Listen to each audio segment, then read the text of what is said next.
তোমরা তো বার্থডে বা অ্যানিভার্সারি বা যে কোনো কিছু ফ্রেম তো দেখেইছো, কিন্তু বার্থডে উইশের ফ্রেম কি দেখেছো?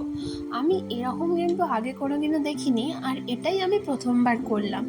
এর আগে আমি অনেক ফ্রেম করেছি যেগুলো সবই অ্যানিভার্সারি বা বার্থডে গিফটের জন্য, সেখানে ফটো দিয়ে বিভিন্ন ক্যাপশন দিয়ে কাস্টমাইজ করা ছিল, কিন্তু এটা ছিল পুরোটাই কিন্তু এরকম বার্থডে উইশ করার জন্য এই ফ্রেমটা।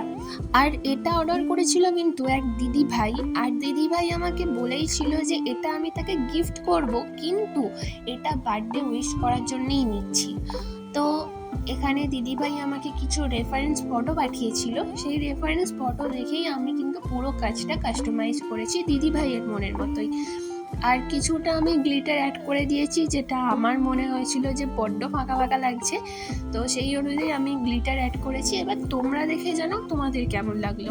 আর তোমরাও যদি এরকম ইউনিক জিনিস কাউকে গিফট করতে চাও, তাহলে অবশ্যই কিন্তু আমার সাথে যোগাযোগ করতে পারো। টাটা।